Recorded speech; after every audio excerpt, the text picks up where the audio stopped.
If for whatever reason your tire looks like this, you're definitely going to need to change the tube. Um, I'm going to show you how to do that, and for the purposes of this demonstration I've gone ahead and just deflated a good tube in my tire, and I'm going to go ahead and take it out and then replace it with the same tube. I have also already removed the wheel from the bicycle. Um, on some bikes you're going to have to use a wrench to do this, but on most newer bikes you're going to have this quick release system right here. It'll be a little tighter. You just pop it up and go ahead and twist it off like that, and then you can take the wheel off. It's a good idea to replace it after you take the wheel off so that you don't lose it. Another thing is I have disc brakes here. These are easy to slide on and off. On some older bikes you're going to have pinch brakes that actually pinch around the rim of the wheel. These are a little harder to take off, but if anyone has any questions, please ask me about that. So the first thing you want to do to replace your tube is remove the tire from the rim. I have these handy tools. They're actually tire remover tools. I suppose that's what you can call them. You just slip it under there and go ahead and slide it along the rim. It's not tearing the tire or scratching the rim because it's a nice plastic. And so you have half of the tire is off. You can go ahead and do the same for the other side. Just slide it under there, pop it up, slide it all the way around the rim. Sometimes you can actually just do it part of the way and just pull it the rest of the way off.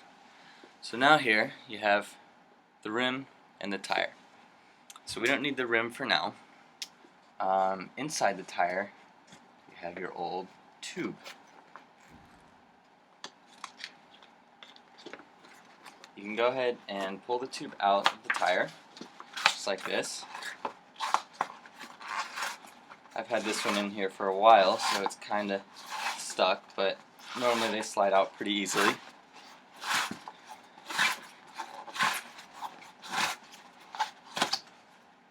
So now I just have the tire, nothing in there, and I have my tube. This one's still partially inflated because I had it inflated before. Normally you would just get rid of this part, throw it away, or use it to make a slingshot, whatever you want to do with it.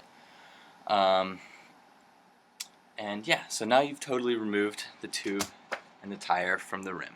So you have these three parts right here. You have the tire here, you have the tube, and you have the rim. In case you don't have any spare tubes handy, or you don't know the size of the tube you need to get, it tells you right here on the tire. If you look around on the tire and you look for some dimensions, this tire, for example, is 26 by 2.35. You can see that right there. That is the size of the tire and the size of the new tube we'll need to get. The tubes usually come in size ranges, so just make sure you get one that fits the size of your tire. So I went ahead and deflated my tube. You can see it's nice and flat like this. This is what a new tube will look like. And it's ready to go back into the tire and then back onto the rim of the wheel. Okay, so the first thing you want to do is you want to get your bike pump. I have a standard foot pump here. Looks just like that. You can see. And I have a little travel pump here as well. It just has a little handle that pops out and pump like that.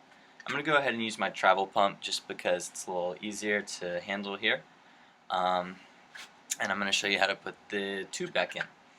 So first thing you want to do is go ahead and attach the pump to the tube. I'm going to go ahead and flip that nozzle up and then flip it down to engage. And I'm going to pump the tube a little bit. Now I'm going to pump the tube only enough till the tube takes its general form. I'm not going to fill it all the way up. You can see the tube is, has a little bit of air in it, but it hasn't completely expanded. Okay, this just helps you get it in the tire and get any kinks out before you put it on the rim, so that when you fill the tube inside of the tire, it doesn't have any kinks that the pressure will actually tear the tube. Okay, so now what you want to do is grab the tire and just go ahead and feed the tube into the tire. It'll fit in similar to the one you got out earlier. So now the tube is inside of the tire, and it looks just the same as it was when you pulled it off of the rim originally. Now, the important thing to do with the nozzle is you need to line it up with this hole in the rim. You can see that? That's where the nozzle goes. So you can go ahead and put the nozzle through that hole for purposes of lining it up, and go ahead and feed the tire onto the rim. The first half should go on pretty easily. If you haven't pumped the tube up too much, you should be able to do it by hand and just slide it on. The second half sometimes is a little more difficult, but in this case it slid right on just like that. And you want to make sure that the tire is inside of the rim. Okay, nice and snug, and it fits like that, just like it would as if it was filled with air. Once it's ready to go, you can go ahead and put the pump back on the nozzle. Now, one thing you can do to make that easier is you can actually push in on the tire like this, and then push the pump onto the nozzle so that the nozzle doesn't go back up into the tire. At this point, you're ready to just pump it up. On your tire, there should be a number of max PSI, pounds per square inch of pressure, and you want to make sure you don't overfill the tire. You also want to make sure you fill it up enough, so it'll give you a range. Your pump should have a little pressure meter, just like that, and it'll tell you how much air you have in the tire. As you're filling the tube with air, you want to make sure the tire is seated correctly. If any of the grooves are popping out, or they look like they're seated deeper or less than on the other side, just go ahead and adjust it. Give it a little push, slide it around, maybe you need to let a little bit of air out. You want to make sure it's seated evenly all the way around. Now, once it's full, you've successfully replaced your tube and you're ready to put it back on the bike. In order to do that, remember to go ahead and undo your little quick release mechanism here.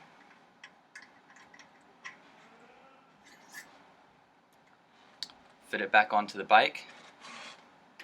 Put your quick release back on. And tighten it up. Just like that. And you're ready to go ride.